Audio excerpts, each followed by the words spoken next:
YouTube ప్రేక్షకులకు నమస్కారం. ఈ సెషన్లో మనం చూడబోయే అంశం రీసెంట్గా తెలంగాణ రాష్ట్రానికి సంబంధించి తెలంగాణ హైకోర్టు విడుదల చేసిన జూనియర్ సివిల్ జడ్జ్ నోటిఫికేషన్కి సంబంధించిన వివరాలు అభ్యర్థులకి చేరేలా చేయడం కోసం ఈ సెషన్ కండక్ట్ చేయడం జరుగుతుందండి.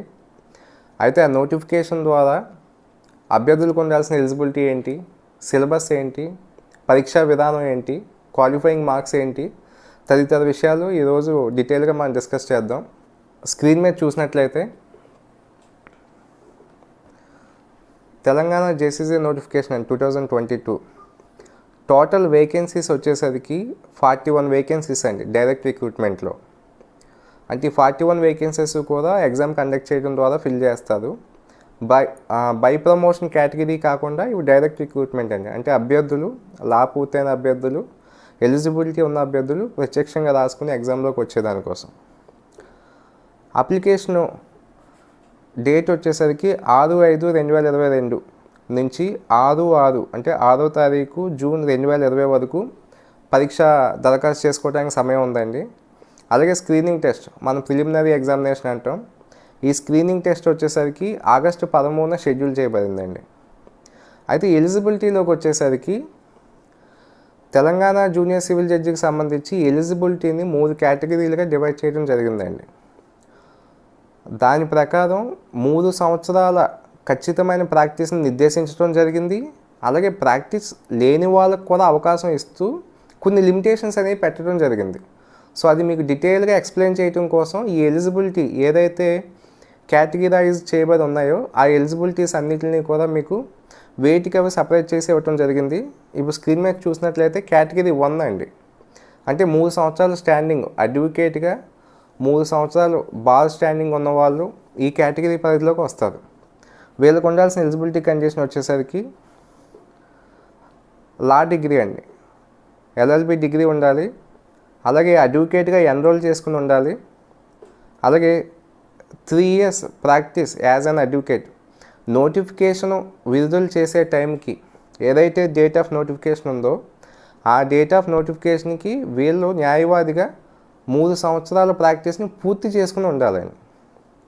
ఒకరోజు తక్కువ ఉన్నా సరే వాళ్ళు ఎలిజిబుల్ కాదండి. ఏజ్ లిమిట్ వచ్చేసరికి మినిమం ఏజ్ లిమిట్ 25 సంవత్సరాల నుంచి మ్యాక్సిమం ఏజ్ లిమిట్ వచ్చేసరికి 35 సంవత్సరాలు వరకు ఉందండి. అంటే 25 సంవత్సరాలు నిండిన వాళ్ళు, 35 సంవత్సరాల లోపు ఉన్న వాళ్ళు ఎగ్జామ్ రాయటానికి ఎలిజిబుల్ అండి. రిలాక్సేషన్ వచ్చేసరికి SC, ST, BC and economically weaker section ఈ కేటగిరీలో ఉన్న వాళ్ళందరికీ 5 సంవత్సరాలు ఏజ్ రిలాక్సేషన్. అంటే 35 + 5 40 years వరకు వాళ్ళకి ఎగ్జామ్ రాసేదానికి ఎలిజిబిలిటీ ఉంటుందండి. నెక్స్ట్ వచ్చేసరికి కేటగిరీ 2 ఫ్రెష్ లా గ్రాడ్యుయేట్స్ అండి. ఈ ఫ్రెష్ లా గ్రాడ్యుయేట్స్కి వచ్చేసరికి వీళ్ళకి స్టాండింగ్ లేకుండా అంటే అడ్వకేట్గా ఎన్రోల్మెంట్ కాకుండా వీళ్ళకి ఇచ్చిన ఎలిజిబిలిటీ ఏమిటంటే లా డిగ్రీ వచ్చేసరికి వీళ్ళకి 60% మార్క్స్ మినిమం ఉండాలండి. 60% అండ్ ఎబో. అయితే ఎస్సీ, ఎస్టీ, బీసీ వర్గాల వాళ్ళకి 55% ఉంటే సరిపోతుంది. అలాగే ఇందులో మరీ ముఖ్యంగా నోటిఫికేషన్ ఇచ్చే టైంకి వారు 3 సంవత్సరాల లోపే ఉండాలండి. 3 సంవత్సరాల లోపు ఇన్ ద సెన్స్ అంటే లా పూర్తయ్యి 3 సంవత్సరాల లోపు ఉండాలండి నోటిఫికేషన్ ఇచ్చే సమయానికి. కేటగిరీ 1లోకి వచ్చేసరికి నోటిఫికేషన్ ఇచ్చే టైంకి లా పూర్తయి 3 సంవత్సరాలు పూర్తి అయిపోయి ఉండాలి. అలాగే అడ్వకేట్గా ఎన్రోల్ అయ్యి కూడా ఉండాలి. ఇక్కడ కేటగిరీ 2కి వచ్చేసరికి లా పూర్తయి నోటిఫికేషన్ ఇచ్చే నాటికి 3 సంవత్సరాల లోపే ఉండాలండి. 3 సంవత్సరాలు దాటి ఉండకూడదు. అట్ ద సేమ్ టైం ఒక అడ్వకేట్గా ఎన్రోల్ అవ్వడానికి కావాల్సిన ఎలిజిబిలిటీ మొత్తం ఉండాలి, కానీ ఎన్రోల్ అయ్యి ఉండకూడదు. ఇక్కడ చిన్న లాజిక్ని మీరు అబ్జర్వ్ చేయాలండి. ఈ కేటగిరీ 2లోని ఇక చూసినట్లయితే who is eligible to enrol as an advocate but not enrol to fall in this category. ఈ కేటగిరీలో కనుక మీరు ఎగ్జామ్ రాయాలి అని అనుకుంటే మీరు అడ్వకేట్గా ఎన్రోల్ అయ్యి ఉండకూడదండి. అలా ఎన్రోల్ అయ్యి ఉంటే కనుక ఈ కేటగిరీలోకి రాదు. ఈ కేటగిరీలో ఉండే వాళ్ళకి ఏజ్ లిమిట్ ఎట్లా ఉంటుందంటే అండి, మినిమం ఏజ్ లిమిట్ 23 సంవత్సరాలుగా ఉంటుంది. ఎప్పటికండి? 1 జూలై 2022కి మినిమం 23 సంవత్సరాలు వయసు అయి ఉండాలి. అలాగే 1 జూలై 2021 నాటికి 26 సంవత్సరాలు పూర్తయి ఉండకూడదండి. అంటే 23 నుంచి 26 సంవత్సరాలు లోపు ఉన్న వాళ్ళు మాత్రమే దీనికి ఎలిజిబుల్. ఆ కట్ ఆఫ్ డేట్లు కూడా ఇచ్చారండి. 23 ఇయర్స్ ఎప్పటికి ఉండాలి, అలాగే 26 ఇయర్స్ ఎప్పటికి నిండి ఉండకూడదు అనేది కూడా ఇచ్చారు. అప్పర్ ఏజ్ లిమిట్ వచ్చేసరికి వీళ్ళకి అప్పర్ ఏజ్ లిమిట్ ఎక్సెప్షన్ ఉందండి. అంటే మ్యాక్సిమం ఏజ్ లిమిట్ వచ్చేసరికి 5 ఇయర్స్ రిలాక్సేషన్ ఇచ్చారండి. అంటే 26 + 5 31 అండి. ఎవరికి? ఎస్సీ, ఎస్టీ, బీసీ, ఈడబ్ల్యూఎస్కి. అక్కడ రిలాక్సేషన్ కేటగిరీ 1లో రిలాక్సేషన్ తీసుకుంటే maximum age limit 40 years. Category 2లో రిలాక్సేషన్ తీసుకుంటే మ్యాక్సిమం ఏజ్ లిమిట్ 31 ఇయర్స్. ఇదండి కేటగిరీ 1కి 2కి డిఫరెన్షియేట్. కేటగిరీ 3కి వచ్చేసరికి ఇది కొంచెం యాంబిగ్విటీగా ఉన్నట్టు అనిపిస్తుంది, కానీ దీన్ని కేటగిరీ 2కి అప్లై చేసుకొని చూసుకోవాలండి. ఎట్లా అంటే కేటగిరీ 2లో లా పూర్తయి ఉండి 3 ఇయర్స్ లోపు ఉండాలి డేట్ ఆఫ్ నోటిఫికేషన్ టైంకి. అంటే వాళ్ళకి స్టాండింగ్ ఉండదు, 3 ఇయర్స్ స్టాండింగ్ ఉండాల్సిన పని లేదు. అలాగే అడ్వకేట్గా ఎన్రోల్ అయ్యి ఉండకూడదు. కేటగిరీ 3కి వచ్చేసరికి అడ్వకేట్గా ఎన్రోల్ అయ్యి ఉండాలి, 3 ఇయర్స్ స్టాండింగ్ లేకపోయినా పర్లేదు. కానీ మిగిలిన కండిషన్స్ అన్నీ కూడా కేటగిరీ 2ని అంటే ఫ్రెష్ లా గ్రాడ్యుయేట్కి ఉండాల్సిన కండిషన్స్ ఏవైతే ఉన్నాయో అవి సాటిస్ఫై చేయాలండి. ఈ ఏజ్ లిమిట్స్ ఇవన్నీ కూడా. అంటే ఇన్ ద సెన్స్ కేటగిరీ 1లో మాత్రమే మ్యాక్సిమం ఏజ్ లిమిట్ 40 ఇయర్స్ ఉంటుందండి. కేటగిరీ 2కి 31 ఇయర్స్, కేటగిరీ 3కి 31 ఇయర్స్. ఏది రిజర్వేషన్ ఉన్న క్యాండిడేట్లకి. రిజర్వేషన్ లేని క్యాండిడేట్లకి అయితే కేటగిరీ 2 26 ఇయర్స్, కేటగిరీ 3 కూడా 26 ఇయర్స్, అలాగే కేటగిరీ 1 వచ్చేసరికి 35 ఇయర్స్ అండి. సో ఈ విధంగా ఎలిజిబిలిటీ క్రైటీరియా ఉంటుంది. సో ఈ ఏదైతే మీకు స్క్రీన్ మీద డిస్ప్లే అవుతుందో ఈ ఎంటైర్ డిస్ప్లే అంతా కూడా పీడిఎఫ్ ఫార్మేట్లో మీకు డిస్క్రిప్షన్ బాక్స్లో ఉంటుందండి. క్లాస్ అయిపోయిన తర్వాత కూడా దాన్ని మీరు డౌన్లోడ్ చేసుకుని వెరిఫై చేసుకోవచ్చు ఈ ఎలిజిబిలిటీ క్రైటీరియాస్ మీద. నెక్స్ట్ వచ్చేసరికి అప్పర్ ఏజ్ లిమిట్ ఏదైతే ఉందో అది ఫిజికలీ హ్యాండిక్యాప్ కోటా ఉన్న వాళ్ళకి 35 ఇయర్స్ 10 ఇయర్స్ మ్యాక్సిమం రిలాక్సేషన్ ఉంటుందండి. సాధారణంగా ఎస్సీ, ఎస్టీ, బీసీలకేమో 5 ఇయర్స్ ఉంటే ఫిజికలీ హ్యాండిక్యాప్డ్ కోటా అంటే డిజేబుల్డ్ పర్సన్కి వచ్చేసరికి ఆ రిలాక్సేషన్ అనేది 10 ఇయర్స్గా ఉంటుంది. సో ఇప్పుడు ప్యాటర్న్ ఆఫ్ ఎగ్జామినేషన్ ఎట్లా ఉంటుంది అనేది చూద్దామండి. ప్యాటర్న్ ఆఫ్ ఎగ్జామినేషన్కి వచ్చేసరికి ఇది 3 స్టేజ్లో జరుగుతుందండి. Stage 1 screening examination, stage 2 written examination, stage 3 వచ్చేసరికి వైవా వైజ్ ఎగ్జామినేషన్. ఇది ఇంకా డీటెయిల్గా చూసినట్లయితే ప్రిలిమినరీ, మెయిన్స్, ఇంటర్వ్యూ ఇట్లా దీన్ని కంపేర్ చేసుకోవచ్చండి. ప్రిలిమినరీ ఎగ్జామినేషన్ అంటే స్క్రీనింగ్ టెస్ట్ వచ్చేసరికి 100 మల్టిపుల్ చాయిస్ క్వశ్చన్స్ ఉంటాయి, 100 మార్క్స్కి ఉంటుంది, 2 అవర్స్ డ్యూరేషన్ అండి. మెయిన్స్ అంటే రిటన్ టెస్ట్కి వచ్చేసరికి ఇది డిస్క్రిప్టివ్ ప్యాటర్న్లో ఉంటుందండి. అంటే ఎగ్జామ్ మొత్తం కూడా ఇన్ రైటింగ్గా ఉంటుంది, ఆబ్జెక్టివ్ టైప్ ఉండదు.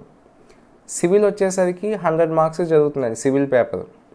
ఇందులో 3 పేపర్స్ ఉంటాయి. Paper 1 civil paper, paper 2 criminal paper, paper 3 వచ్చేసరికి ఇంగ్లీష్ లాంగ్వేజ్ మీద. పేపర్ 1 సివిల్ లా వచ్చేసరికి 100 మార్క్స్ జరుగుతుంది, 3 అవర్స్ ఎగ్జామినేషన్ డ్యూరేషన్ అండి. పేపర్ 2 క్రిమినల్ లా వచ్చేసరికి 100 మార్క్స్ జరుగుతుంది, 3 అవర్స్ పేపర్ ఎగ్జామినేషన్ డ్యూరేషన్ అండి. పేపర్ 3 వచ్చేసరికి ఇంగ్లీష్ లాంగ్వేజ్ మీద, translation, essay writing and grammar and vocabulary మీద క్వశ్చనరీ ఉంటుందండి. ఇది వచ్చేసరికి 100 మార్క్స్కి ఉంటుంది, 3 అవర్స్ డ్యూరేషన్గా ఉంటుంది. వైవోవర్స్ అంటే ఇంటర్వ్యూకి వచ్చేసరికి 50 మార్క్స్గా ఉంటుందండి. ఏదైతే రిటన్ ఎగ్జామినేషన్లో పేపర్ 1, పేపర్ 2 అంటే civil and criminal law qualify ఉంటారో వాళ్ళు మాత్రమే వైవా ఎగ్జామినేషన్కి వెళ్ళడానికి, ఇంటర్వ్యూకి వెళ్ళడానికి ఎలిజిబుల్ అవుతారండి. పేపర్ 3 ఇంగ్లీష్ లాంగ్వేజ్ ఏదైతే ఉందో అది క్వాలిఫైయింగ్ నేచరే తప్ప మెరిట్లో ఆ మార్క్స్ని అగ్రిగేట్ చేయడం అనేది ఉండదండి. సో నెక్స్ట్ చూసినట్లయితే సిలబస్ అండి. సివిల్ పేపర్లో ఉండే సిలబస్ ఏంటి?